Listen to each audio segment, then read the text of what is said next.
I'm just wondering, maybe for John, you talked about the movement and then touched on if things go wrong. You touched on the consequences, the potential consequences of a strike, and then an LRA counterstrike. So I'm wondering, to what extent has the movement, enough resolve in the other organizations that were pushing for this legislation? To what extent have you thought through the reality that things tend to go bad in military situations? What is enough's position if U.S. troops get killed, or worse, if U.S. troops are involved in some sort of incident that results in civilian deaths? I mean, has the movement thought through all the potentially negative consequences? And I ask this as someone who supports this initiative. I'm just curious what sort of game planning there's been within the group of people who have pushed this agenda. Yeah, I'm sure when you look at me, you don't see a guy who the ROTC sort of targeted in high school to join the military. A guy, like a peacenik, wearing Grateful Dead T-shirts, and my hair was much longer. I do not come to the support for military operations lightly as my own personal philosophy, geopolitical philosophy is very left. And I invested personally many years, as a matter of fact, with Betty and others on peace processes directly, and personally came to the conclusion that Joseph Kony has no interest, it's not a blazing insight, no interest in making a deal, at least now. Let's see if his calculations are altered. I don't think they will be by this very humble sort of deployment, but let's see what happens. And if he's ready to come back, I think there's certainly be a great conversation to have if that moment comes. But for now, where we are now, I think the answer to neutralizing the threat posed by Kony and his organization involves a military response. Now, to answer your question, we have advocated, I think, as urgently and strenuously internally within the USG and externally sort of into this stratosphere as NGOs do, the necessity of an equal emphasis on civilian protection, with the assumption almost built in, given that we've lived on this earth for however many years, all of us, we know that generally Murphy's Law applies to any utilization of military force, and that people are going to be harmed that shouldn't have been. And you want to try to do everything you can to minimize that. My view is that we're probably going to have to enhance our training efforts and increase our engagement with armies that we're not happy with necessarily human rights records of. One response to demonstrating distaste or displeasure with a government's human rights record is to cut them off from assistance. In the case of these governments involved, would want to increase the engagement in attempting to support the inculcation within military doctrine of human rights considerations.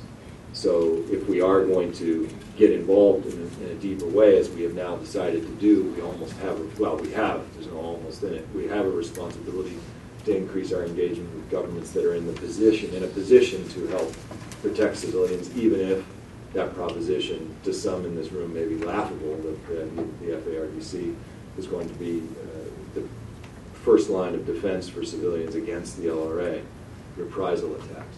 But the efforts need to begin and be made. Nation building is all about that. One government is 6 months old in the region, and the other three are less than 50. Our military in that age was committing terrible human rights abuses in the context of our Civil War, even older than those governments are. So I think we just have to invest in these things and understand it's going to be terribly imperfect. So I think that's the first and foremost thing, is that we got to invest in the governments that have the capacity to do civilian protection. And secondly, specific to that investment in those militaries, is building up the capacity of military justice. I think one of the things that's been most concerning to people over the years, though we've seen a diminution of it, is the human rights abuses that are committed by government armies in pursuit of the LRA, especially the UPDF, especially the Ugandan military. And so increasing the capacity of military justice and putting a spotlight on that a bit by virtue of an investment by the military that most of those governments want to collaborate with, the United States, potentially is a support to human rights considerations. There are probably a lot of other ideas. Maybe I would only imagine that the pre-5 o'clock version of you and the post-5 o'clock version of you have lots of ideas in that front, and it's worth continuing if other people want to say anything on the panel, or if you want to say something, or however you want to handle it. But I'm given a very incomplete list of things that need to be done. Others in the room can say it as well, but it's an important question, and one I don't think anyone in at least the NGO folks that I've worked with on this issue, take lightly. It's in fact the most serious thing, is why it's taken us so long as a group to agree that yes, military force. We've fought this one for years, literally, within the NGO crowds, and most of them don't agree with it. That's okay.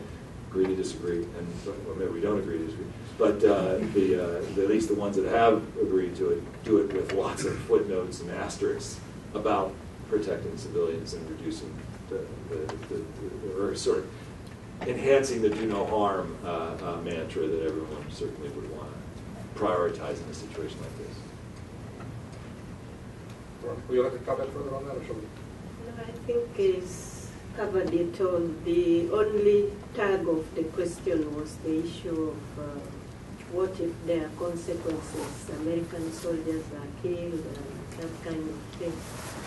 Well, we are in it. It is war. Kony is not anybody you can underestimate. If his track record is to be looked at, we know what happened to the Guatemala and any others.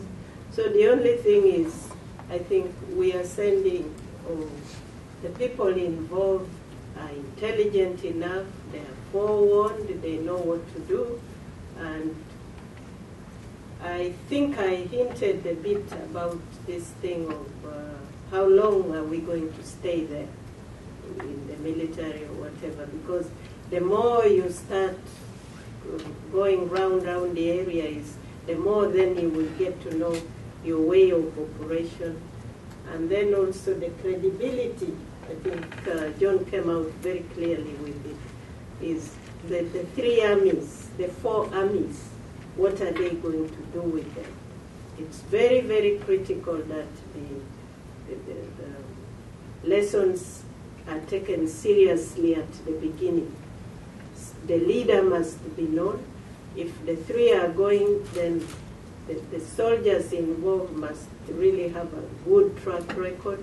They must rely on civilians, and they must trust civilians and give them confidence to tell them how to be careful. I think that's it. Yes.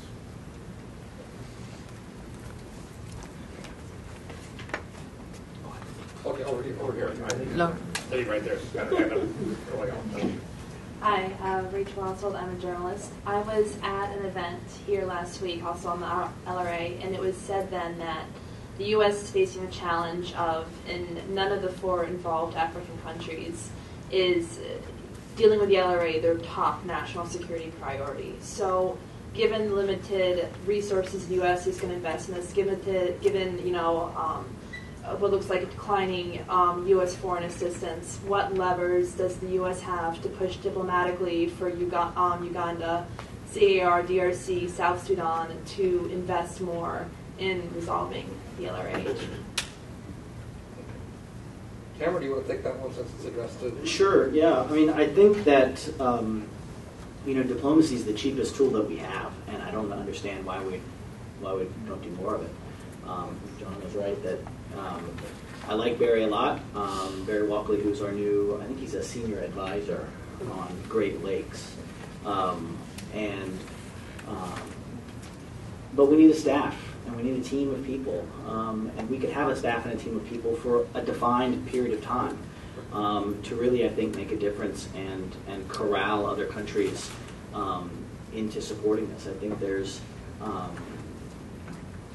U.S. leadership is necessary but not sufficient in this area, and we tend to have a catalytic effect on other countries when we take an initiative like this. I hope that that's the case. Obviously, there are a lot of constraints out there with respect to resources and the like, but certainly the diplomatic effort cannot be understated. The amount of work that needs to go into building a coalition around this. But again, you play the hands that you're dealt. We have a pretty weak hand in terms of the military and the political leadership and where they are. John spelled it out very, very clearly. So I think that's a challenge, but it's not one that's insurmountable. This is, in the grand scheme of things, not a terribly expensive operation. I think I've heard the figure of $20 million. I feel like we could go to the Pentagon and look at some seat cushions and find $20 million on any given day. And so it's obviously a lot for the State Department, and this is largely State Department money that they're using.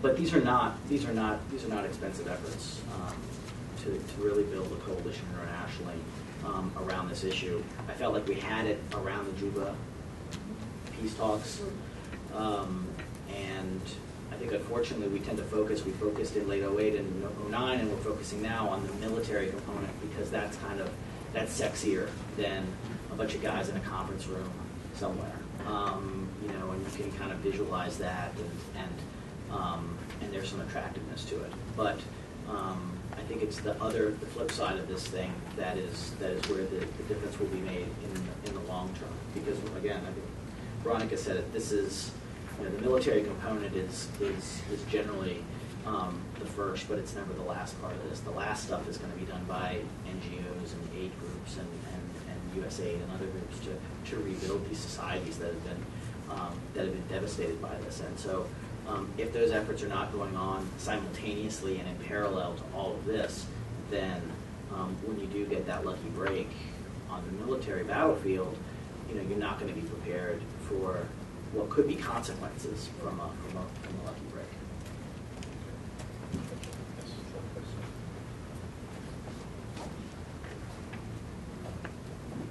Thank you. My name is Nima Joe from LTL Strategies, and I just wanted to touch on the point that you're making, Mr. Prendergast, in talking about the 7th strategy of development work and the nonprofit work on ground. And my question is, considering that USAID has been in Uganda since the 1980s, working in conflict mitigation, and also hearing from Ms. Bichetero in terms of your country's perspective, how can USAID align their developmental strategies with what's currently going on in this new military strategy that's being invoked in order to make sure that the LRA does come to an end, but also that the groundwork is put in place for post-conflict resolution in the country? Let's do it together. I think you're the most qualified. Thank you. That's a very good question. In terms of peace and recovery or peace and reconstruction of Northern Uganda, I think a lot has really been done by United States, by Great Britain, and by all the Nordic, what do we call them? Scandinavian countries. Yeah, I can't name them all. But, and that has really helped. We started with what, and I'm happy to say I headed that body. It was called Joint Military Committee or joint monitoring committee. That was at the height of the refugees and the internally displaced people. We had an IDP policy that was addressing the needs, humanitarian needs of the civilians in Uganda. So that it was a donor basket, and America was the leading, or USA was the leading donor in that one. Then, of course, it was facilitated, or the World Bank implemented it. Then, singly, United States then took up a number of projects in northern Uganda. First of all, they participated in the Northern Uganda Action Fund, the NUSAF 1 and now NUSAF 2. They participated in that. Then there is the reconstruction, peace and reconstruction program, PRDP, where again United States is a leading donor with other donors. Then now, singly under USAID, they have had about 3, and there is a 4th one coming, programs. One was purely to help with livelihoods and in the conflict-affected area. And now it's not only northern Uganda, you are talking about West Nile, you are talking about the entire northern Uganda, the Acholi and Lango region, and then you're also talking about Teso right up to the border on the other side. So it's from one western border to the eastern border, and then touching a bit on the southern part, the very, very southern part of Sudan. And the last program of USID is really now to try and bring together all the Great Lakes region, the southern conflict, which is DRC, Rwanda, and Burundi, and then the northern conflict, which is these 4 countries we've mentioned. Then the second one was the NUTI, is again, it has just phased out, and that one was specifically on governance, human rights, reconstruction, and they touched a bit of psychosocial issues, also using international NGOs like IRC and other players. So yes, a lot is being done by in northern Uganda, not just waiting for the end or the capture of corn, but it started at the IDP level. It continued even after corn had been pushed into Sudan and later DRC, and it is continuing. And the one that is now coming up, I don't want to talk about it, is actually waiting for what would happen after. The program is designed in such a way that after corn, in fact, I thought this conference got the title from that project. It is, what are we going to do after corn? The pacification of the people, restructuring in Uganda we don't call it construction, but reconstruction.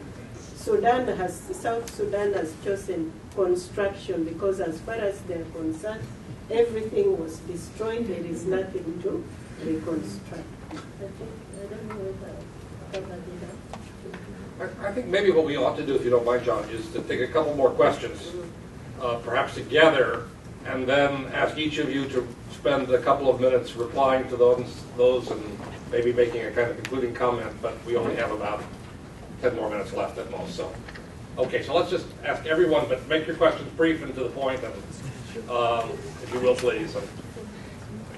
Michael Poffenberger with Resolve. I am fully on board with everything that the panel has outlined in terms of what needs to be done to make use of this window of opportunity. My question is, what if it doesn't work? And what can we be doing now to prepare for the possibility that in 6 months or a year even, they pull the advisors out without having success on the ground, or the Ugandans really do pull all their forces out. Whether it's what can we be doing to sustain that window of opportunity as long as it needs to succeed, or what we can be thinking about now in terms of worst case scenarios where we're left in the region without those assets in place. Okay.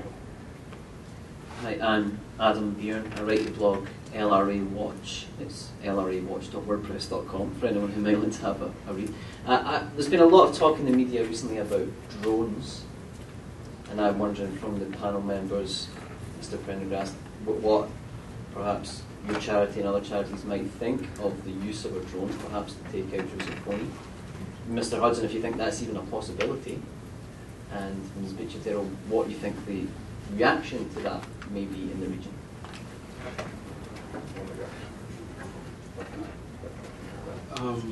I second the drone question. What I would say, is there any any knowledge of the business dealings that Kony has? I know that you're saying that he's looting and he's living off the land, but is there any other source of funding that we could possibly cut off for him? Diamond trade, maybe CAR, or trading? Thank you. Okay, we've got over here and then two back there, right? Hi, Krista McCarthy, intern at United 10 Genocide. I've noticed there tends to be, and rightly so, a focus on the problem of civilian protection and sort of a civilian-focused mission here. But what I'm wondering is what sort of steps have been taken to figure out how soldiers are going to deal with this. We are asking U.S. Army Special Forces soldiers to go in. They do humanitarian missions. It's one of their main functions. They also, but they might in fact be in a situation where they have to shoot on children who are shooting at them. Child soldiers will operate as soldiers. If they do have to kill these children, what is the reaction going to be like internationally? And and of course we can't know this. This is a question for the Army, but is someone going to be handling any mental health issues or other ramifications of this? Thank you. Okay, we have two questions back here.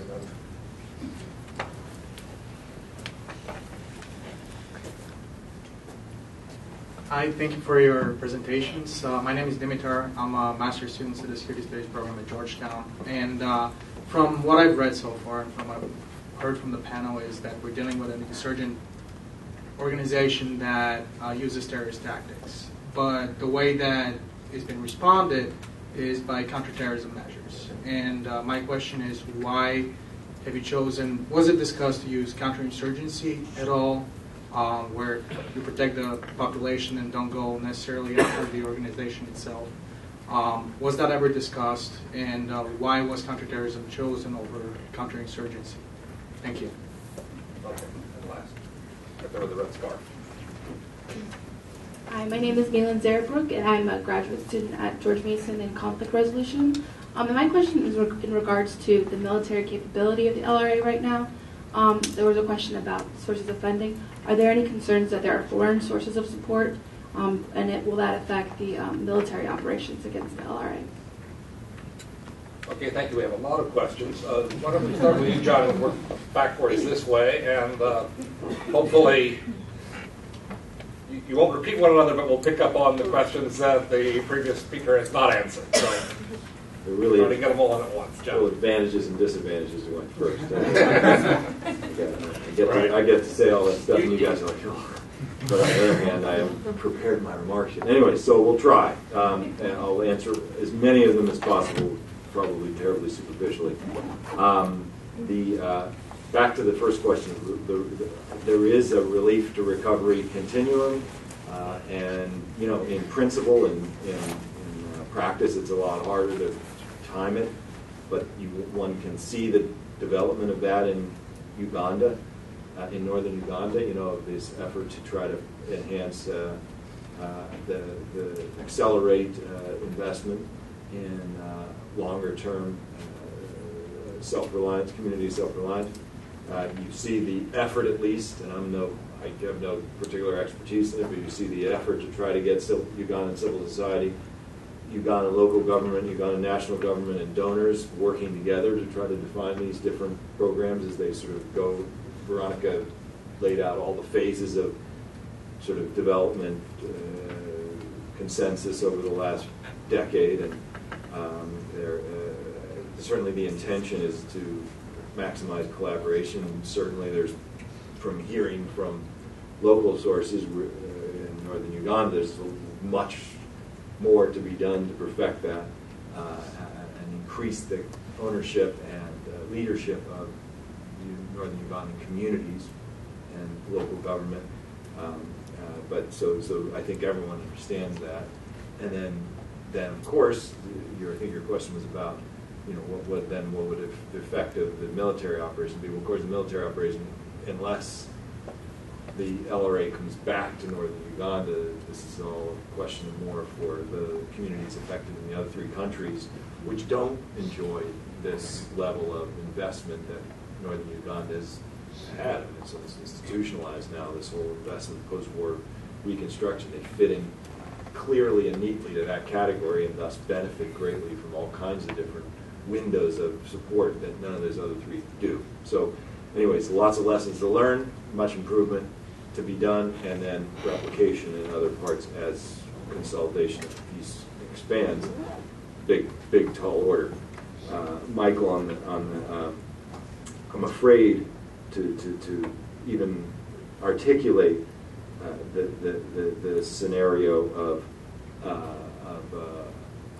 unsuccessful mission withdrawing, sort of the miniature version of Somalia, the troops not succeeding, leaving, and what happens after.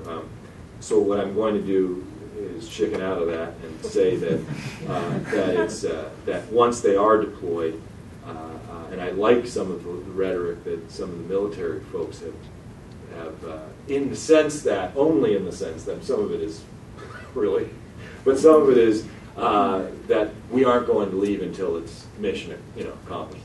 Don't use those 2 words, but so we do. We succeeded our efforts. Therefore, the job of those folks here in this room and in this town and around this country that do support doing all we can to succeed in this mission, to support the troops, even if there is U.S. casualties, as Veronica says, part of war. Not to take it lightly, but to be realistic. That's sort of on us to build the political will to sustain that.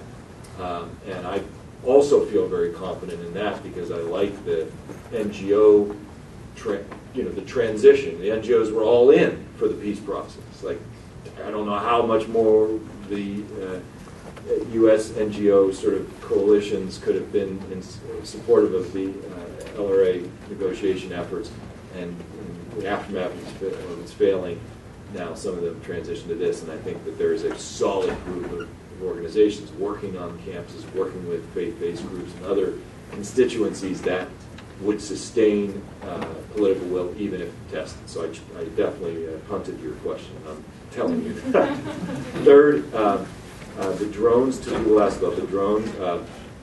It's interesting. I got no, what's the word, expertise on this, so I'm not going to say, well, I'm leading the league in punting here, aren't I? But the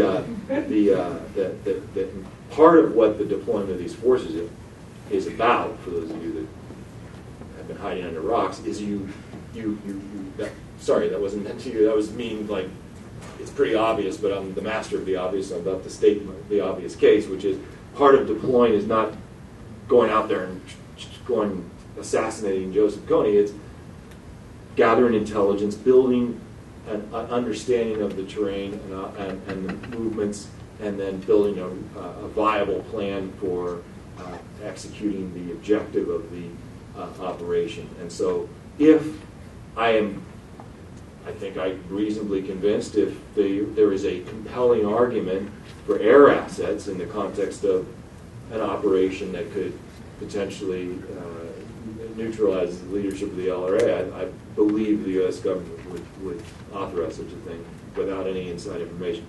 The fourth, Two people asked about cutting off sources of support for the. I'm just using. You got nothing left after this, right? You're good, yeah. Okay, you want to fill that out again? Yeah. Beer. No, dude, cut off support of the LRA. It's just, hey, I went last, so I had to be. Now I get to go first. The fair game. The source of support for the LRA. I mean, their networks, internationally, and then the continuing allegations, potentially soft window, under the table, backdoor from government Sudan SAF elements. That this requires the kind of vigilance that I think we've seen at times with respect to international transactions and going after people who are financing things. There's been some activity in that, could be more.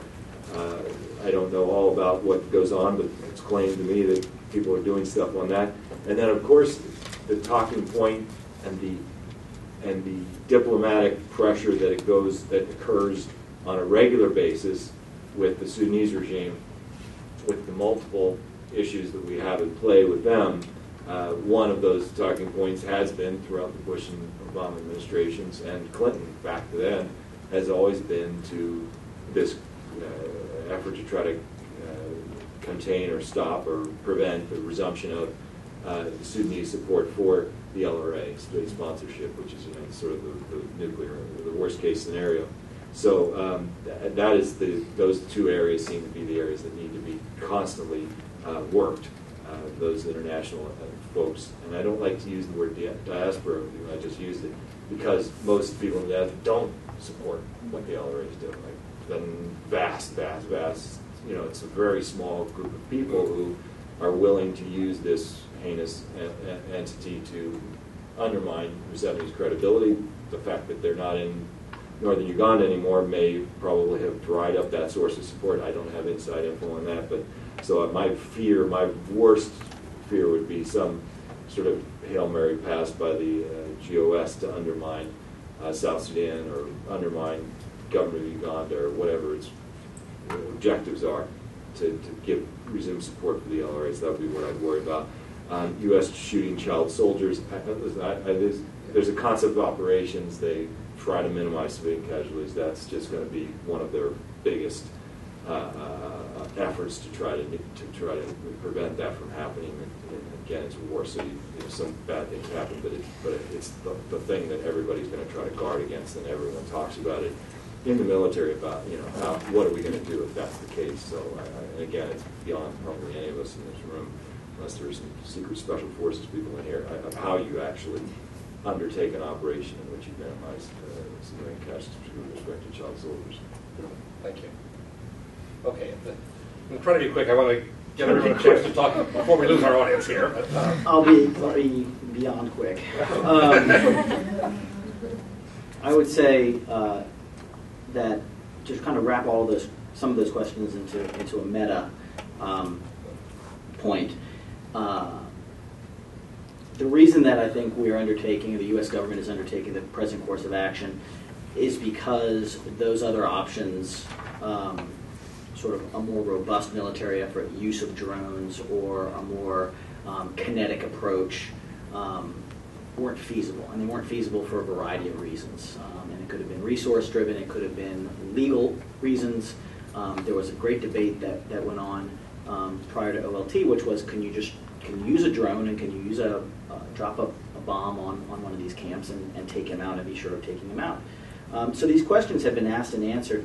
My understanding is that despite the legislation that was passed, that government lawyers, which is, if you don't know, the most insidious force in government that prevents you from doing anything fun that you want to do, say that they still don't have the legal authority to go in and kill Coney as a directed, targeted assassination. So that tends to preclude some of the more aggressive things that might be considered or put on the table.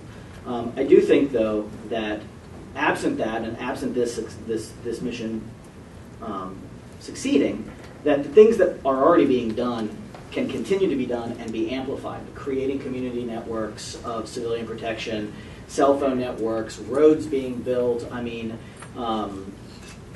resistance by pushing in and encroaching upon those LRA areas, I think, and people attempting to get along with their lives, as hard as that is to imagine, I think, but we've seen it in some respects in Northern Uganda already, I think is the best way to combat this force in the long term, and to really continue to erode the area of this world that they control and that they terrorize.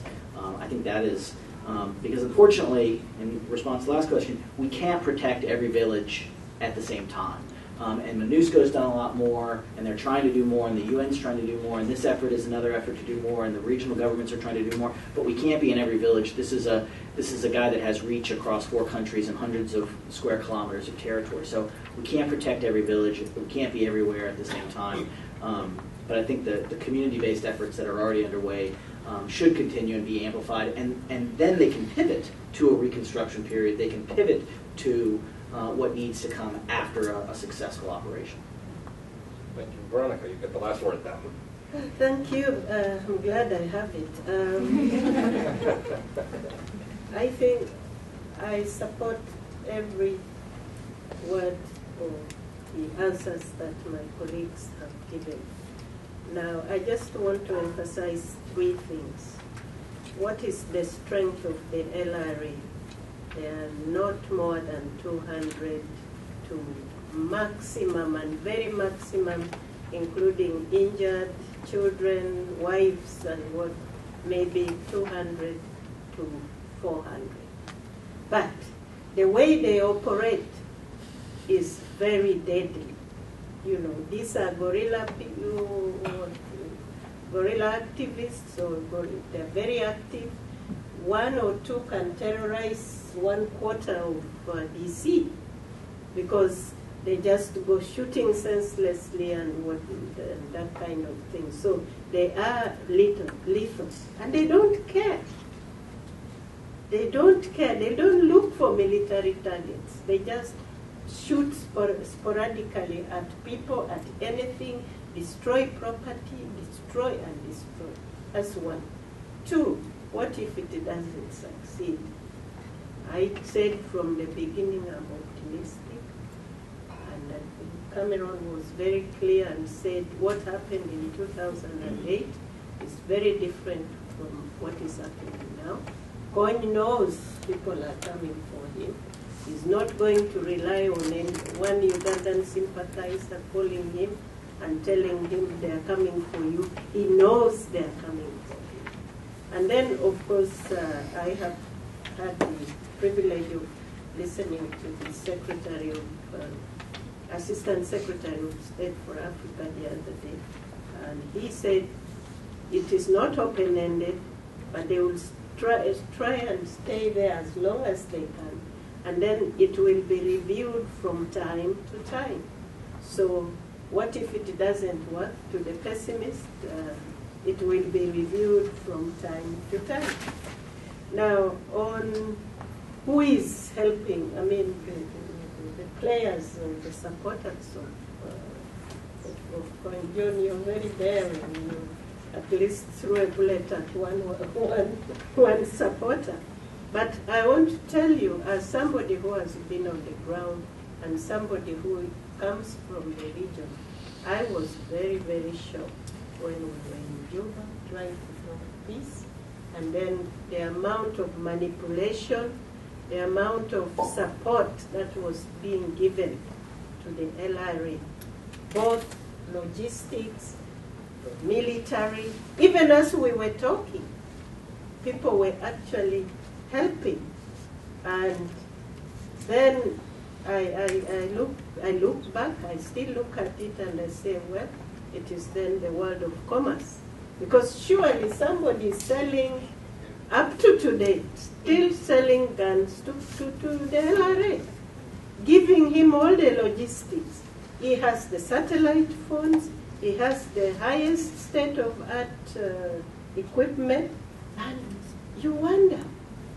So those are my parting remarks. If people forgot all about trade and commerce and looked at civilians and looked at human beings and want a peaceful world, please let's stop selling guns to Koreans.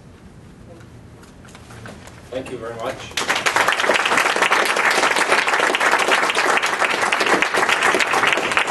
I'd like to thank the audience, first of all, for everyone coming and spending a couple of hours with us talking about this very important subject, and for your very, very useful and interesting questions as well. And of course, again, special thanks to our panelists for what I think has been a very, very informative session. And I hope that we continue this cooperation between IPSI and SAIS as well to continue to offer programs of this kind for the Washington community. But thank you all for coming, and thank you to the panel.